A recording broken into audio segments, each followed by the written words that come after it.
Oke, aman-aman. Kemo ya. Assalamualaikum warahmatullahi wabarakatuh. Kami dari kelompok 1 ingin mempresentasikan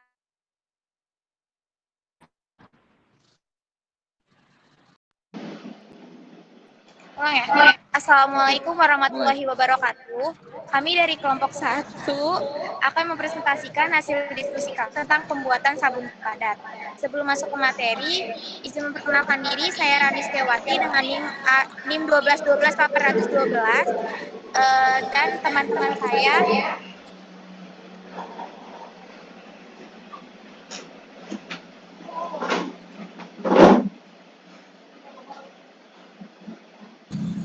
teman-teman saya ada Kevin, Regita, Flora, Hana, Dea, Syahira, Sahardi, Anas, dan Putri Meiliana. Untuk materinya akan disampaikan oleh teman saya. Kepada Anas dan Kevin dipersilakan. Oke, makasih untuk moderator. Selanjutnya dari pengertian sabun. Sabun sendiri ini adalah produk yang digunakan sebagai pembersih dengan media air. Dan secara umum ini berbentuk padatan atau batang. Dan juga ada yang cair begitu. Terus masing-masing bentuk tentunya mempunyai keuntungan tersendiri di berbagai sarana publik. Dan jika diterapkan pada suatu permukaan, air bersabun secara efektif dapat mengikat partikel dalam suspensi yang mudah dibawa oleh air. Selanjutnya akan disampaikan oleh Bang Kevin.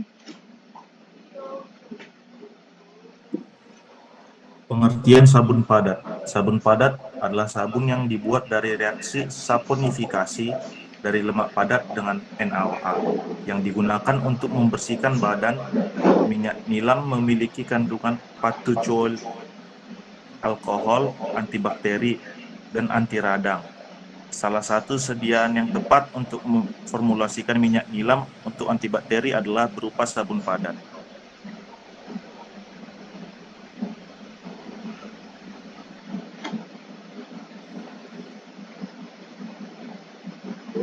Reaksi yang terjadi pada proses pembuatan sabun padat ialah reaksi saponifikasi, di mana saponifikasi adalah reaksi pembentukan sabun yang biasanya menggunakan bahan asam lemak atau nama lain reaksi saponifikasi adalah reaksi penyabunan.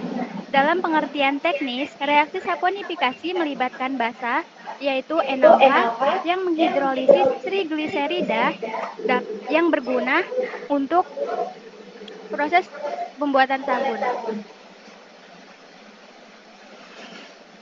Saponifikasi trigliserida. Minyak sayuran dan lemak hewani merupakan bahan utama untuk reaksi saponifikasi. Trigliserida dapat diubah menjadi sabun dalam proses 1 atau 2 tahap. Pada proses 1 tahap, trigliserida diperlakukan dengan basa, kuat yang akan memutus ikatan ester dan menghasilkan garam asam lemak dan gliserol. Proses ini digunakan dalam industri gliserol. Dengan cara ini, sabun juga dihasilkan dengan cara pengendap.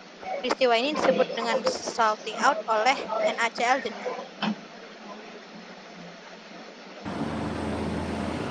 Selanjutnya senyawa yang terlibat yaitu senyawa organik. Di sini kita ada minyak kelapa sawit atau trigliserida.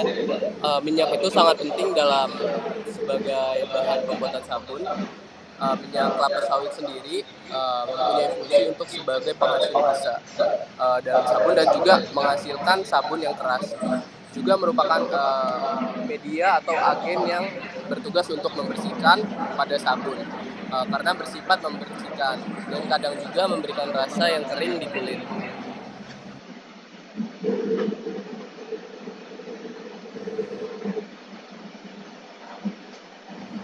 Selanjutnya itu senyawa non-organik, yaitu NaCl, natrium klorida.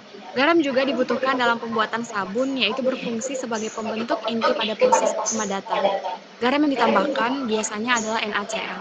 Dengan menambahkan NaCl, maka akan terbentuk inti sabun dan mempercepat terbentuknya padatan sabun.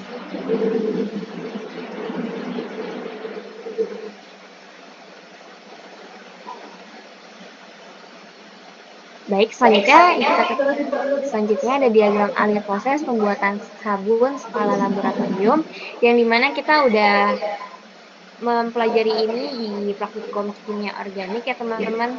Yang pertama itu ada mulai, lalu kita siapkan larutan NaOH, NaCl, dan minyak kelapa sawit. Lalu kita larutkan NaOH dengan minyak pada gelas beaker. Selanjutnya kita panaskan larutan sampai dengan hot plate sambil diaduk dengan magnetic stir. Lalu kita biarkan larutkan NaCl. Setelah itu disaring dengan kipas saring. Setelah itu kita hitung pH-nya dengan mengambil sedikit sampel. Dan selesai. Nah, seiring dengan perkembangannya zaman, banyak sekali nih sabun yang divariasikan. Misalnya pada penelitian yang diambil dari jurnal Teknik Pertanian Lampung volume 5, yang dimana sabun padat ini diekstrak dengan teh putih. Berikut ini adalah diagram alirnya. Nah, dapat teman-teman lihat di sini nih. Perbedaannya hanya terdapat di penambahan asam stearat yang digunakan sebagai katalis dan agar sabun meneras. Lalu ada juga penambahan fragrance dan pencampuran ekstrak putih. Oke, selanjutnya itu adalah diagram alir proses pembuatan sabun skala industri. Nah, dapat dilihat yang pertama-tama itu proses diawali dengan minyak dan larutan NaOH sebagai alkali itu dimasukin ke dalam mixer atau tangki berpengaduk. Nah, setelah itu proses yang terjadi itu adalah reaksi saponifikasi atau reaksi pembekuan sabun. Selain itu, di mixer itu juga ditambahkan air sebagai pelarut dan ditambahkan pula garam yang berfungsi untuk mempercepat proses pemadatan sabun. Selanjutnya itu, setelah melalui proses mereaksikan antara bubur sabun dengan zat aktif seperti parfum, boiler, dan pewarna selanjutnya dialirkan tuh ke cooler atau pendingin, yang mana fungsinya itu adalah untuk didinginkan atau dipadatkan. Nah, tadi bubur sabunnya itu yang dihasilkan dari proses reaksi saponifikasi tadi dialirkan menuju ke reaktor CSPR atau Continuous Spirit Tank Reactor. Pada tangki ini ditambahkan si zat pewarna, boiler, dan parfum. Setelah itu, sabun dipotong-potong selanjutnya akan dibawa ke proses selanjutnya, yaitu proses dryer atau pengeringan.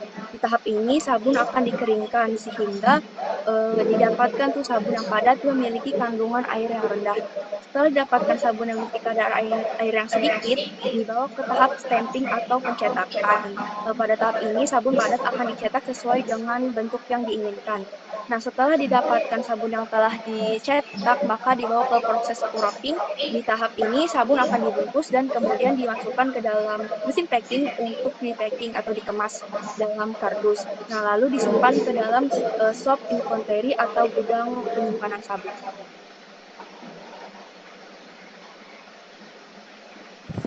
Yang selanjutnya adalah fungsi penambahan senyawa.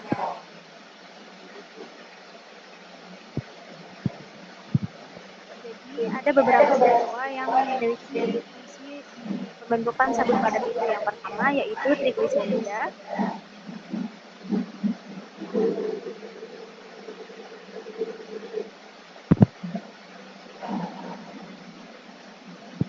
Yang pertama yaitu trigliserida sebagai kandungan asam lemak yang menentukan karakteristik asam sabun. Itu bisa berkemampuan membentuk ada sulfatan, yaitu sebagai pengangkat kotoran.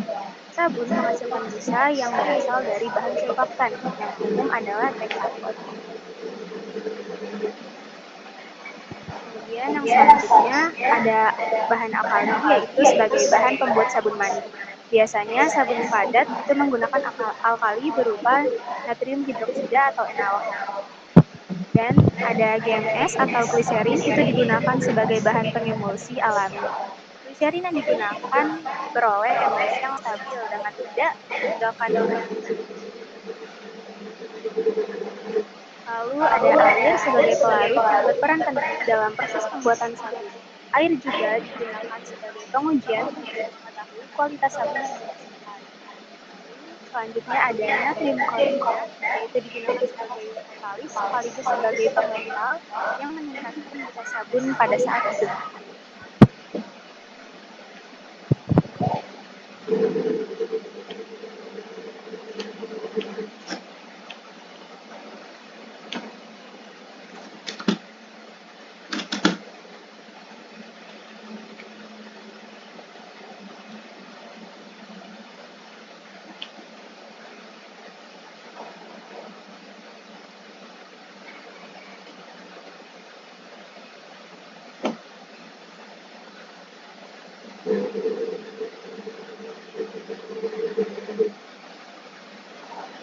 Baik, saya ambil alih.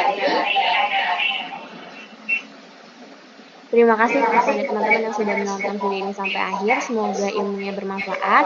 Mohon maaf apabila terdapat kata salah atau tutur kata yang salah. Sekian yang dapat kami sampaikan, kurang dan lebihnya kami mohon maaf. Saya akhiri, wassalamualaikum warahmatullahi wabarakatuh. Waalaikumsalam warahmatullahi wabarakatuh.